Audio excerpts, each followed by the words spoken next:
स्वागत है आपका हमारे चैनल पर। दोस्तों, हम आपके सामने कुछ ऐसे विरोधाभासी प्रश्न लेकर आए हैं जो दिखने में तो काफ़ी आसान लगेंगे, परंतु यह आपके दिमाग को झकझोर कर रख देगा। पहला प्रश्न ओमनीपोटेंट पैराडॉक्स से जुड़ा हुआ है। इसके अंतर्गत मान लीजिए आप ईश्वर की घनघोर तपस्या करते हैं और ईश्वर आपसे प्रसन्न होकर कहते हैं कि आप एक वरदान मांगे, और वरदान में आप मांगते हैं कि भाई ऐसा पत्थर बनाकर मुझे दीजिए जिसे कोई न उठा सके। मान लीजिए ईश्वर ऐसा पत्थर बनाकर दे देता है जिसे कोई न उठा सके, तब तो ईश्वर सबसे शक्तिशाली नहीं है, क्योंकि ईश्वर भी वह पत्थर नहीं उठा सकता। यदि ईश्वर ऐसा पत्थर नहीं बनाकर देता है तो ईश्वर सर्वशक्तिमान नहीं है। है ना कमाल का प्रश्न। अब चलते हैं प्रश्न नंबर 2 की तरफ, जो संबंधित है लॉयर्स पैराडॉक्स से। इसके अंतर्गत मान लीजिए आप अपने दोस्तों से कहते हैं कि मैं हमेशा झूठ बोलता हूँ। यदि आपने जो कहा वह सही है तो आप हमेशा झूठ नहीं बोलते, क्योंकि आपने जो कहा कम से कम वह बात तो सही बोला, इसीलिए आप यहाँ गलत साबित हो गए। और यदि आपने जो कहा वह गलत है तो आप हमेशा झूठ नहीं बोलते, क्योंकि इस बार आप सही बोल गए।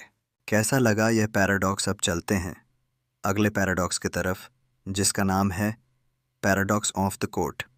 इसके अंतर्गत मान लीजिए आप वकालत की पढ़ाई करना चाहते हैं, परंतु आपके पास पैसे नहीं हैं। फिर आप ऐसे व्यक्ति के पास जाते हैं जो आपको वकालत की पढ़ाई और ट्रेनिंग करा सके, लेकिन आप यह शर्त रखते हैं कि जब मैं अपना पहला केस जीत जाऊंगा तो मैं आपको पढ़ाई का खर्च दे दूंगा। फिर आप वकालत की पढ़ाई कंप्लीट करते हैं और चले जाते हैं वहाँ से। अगले 3 साल तक आप कोई केस नहीं लड़ते।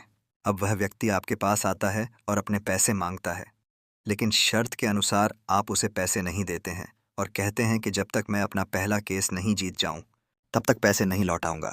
इस बात पर वह व्यक्ति कोर्ट जाता है और आपके खिलाफ केस दर्ज कर देता है। इस तरह आपको कोर्ट में जाना पड़ता है और आपको पहले खुद का केस लड़ना पड़ता है। मान लीजिए यदि आप केस हार जाते हैं तो जज आपको पैसे वापस करने को कहता है, लेकिन शर्त के अनुसार आप पहले केस जीतने पर ही पैसे वापस करेंगे।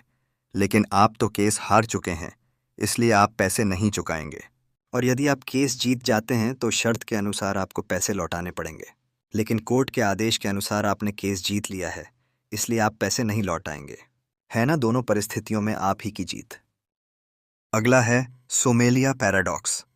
इसके अंतर्गत मान लीजिए 3 लोग हैं, ए, बी और सी घूमने जाते हैं, परंतु ए और बी सी को पसंद नहीं करते हैं, इसलिए पानी के बोतल में जहर मिला देता है ताकि सी मर जाए।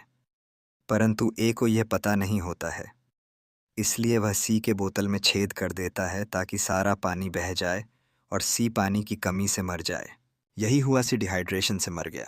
जांच से पता चला कि बोतल में तो जहर था, लेकिन मौत डिहाइड्रेशन से हुई है। जब पुलिस दोनों से पूछताछ करती है तो ए कहता है कि मैं जहर तो मिलाया था, लेकिन उसकी मौत जहर से नहीं हुई है, इसलिए मैं दोषी नहीं हूँ। और बी कहता है मैंने तो बोतल में छेद किया था ताकि वह व्यक्ति जहर से ना मारे, मैं तो उसकी जान बचा रहा था, इसलिए मैं भी दोषी नहीं। अब आप बताइए कौन दोषी है? है ना दिमाग हिलाने वाला प्रश्न। यदि वीडियो अच्छा लगे तो लाइक करें, नहीं तो डिसलाइक करें, और इस चैनल को सब्सक्राइब करना ना भूलें और अपने दोस्तों को भी शेयर करें। वीडियो देखने के लिए बहुत बहुत धन्यवाद।